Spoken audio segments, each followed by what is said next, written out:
At 8:46, Stephen, we're taking a look at the weather this morning. Yeah, it's gotten active in southern Oklahoma. Still some rain here in Tulsa as well, I should say. So as we look from the gathering place camera, you can see Riverside Drive, wet pavement once again as showers have moved back in to Tulsa and portions of northeastern Oklahoma. We'll take a radar glance here at a few different spots. So around the metro, light to occasionally moderate rain. The greens, mostly light rain from about downtown to the north. Some moderate downpours increasing now. Jenks, Glenpool, Bixby, a little bit of thunder and lightning there as well. And that'll extend into northern Okmulgee County. We've had some heavier and slower moving storms in Cherokee County, right near Tahlequah, from about Holbrook to Tahlequah, and just kind of the north side, just north of like 10 Killer there. A little bit more lightning to deal with, so obviously that's something we want you to pay close attention to. And then further into southeastern Oklahoma, these storms have been very intense, some destructive wind gusts from about Purcell down towards now Ada. That storm, fortunately, the good news is this storm, this is the one that's been producing 70 to 80 mile an hour winds, is dropping south and east. So if it keeps that track up, here's Pittsburg County, here's McAllister.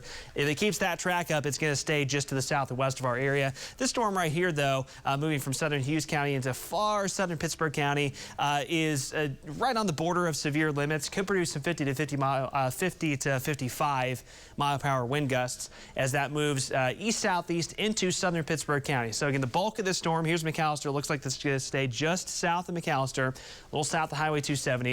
But Kiowa moving in at 8:57. It's now 8:48. So in about the next 8 to 9 minutes, that's when those stronger wind gusts would reach you, and that'll continue to track towards far southern Pittsburg County over the next 30 to 45 minutes. Might clip far southern Latimer County at about 9:30 to 9:45. Back to the wide view on radar. Once again, there are going to be heavy storms embedded in spots, southern Creek County, Cherokee County. Now you get to the north and east, notice you get Bartlesville, Independence, Miami, Veneta. You don't have a whole lot happening. Same out towards the Oklahoma-Arkansas state line. We'll see some showers increase at times through the morning hours, and then they'll taper back off this afternoon. Temperatures are quite mild. There's not a lot of just, big rain-cooled air. We're all holding in the upper 60s and low 70s. And despite the rain this morning, this afternoon, we transition back to some sunshine and still expecting low to mid 80s across northeastern and southeastern Oklahoma, where we see the most sunshine, as we've seen the past few days. As you know, where the storms linger the longest, those areas are going to end up a little bit cooler maybe than forecast, and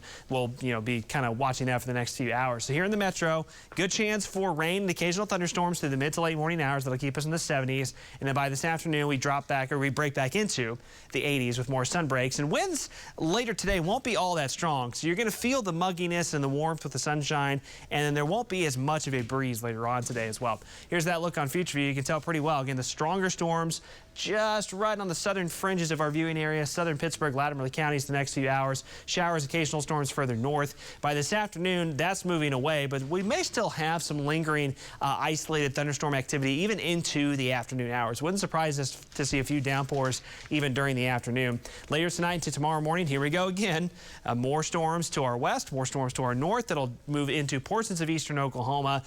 Once again, there will be some spots that don't get a whole lot and others that get a lot from a rainfall standpoint. But Wednesday morning, a few of those storms could be severe, but then they taper back off Wednesday afternoon. Severe weather threats, and we're just keeping this general for the entire week as we keep going through these rounds of storms tomorrow morning, then Thursday night and Friday morning. Damaging wind and large hail will be threats, but more than anything else, as we go further into the week, flooding becomes more and more of kind of the big time concern as we just keep piling on rains onto our pretty saturated soils. 7-day forecast. If you missed it earlier, morning storms today, morning storms tomorrow morning. Thursday morning, the chance is a little bit lower, but I still think we're going to have a few shower and storms on Thursday. Friday morning, another good bet for some potentially strong to severe storms. We should clear things out for the weekend. Right now, Saturday and Sunday, mostly looking dry. Temperature Saturday pretty good, and then the warmth and the muggies really build by the end of the weekend.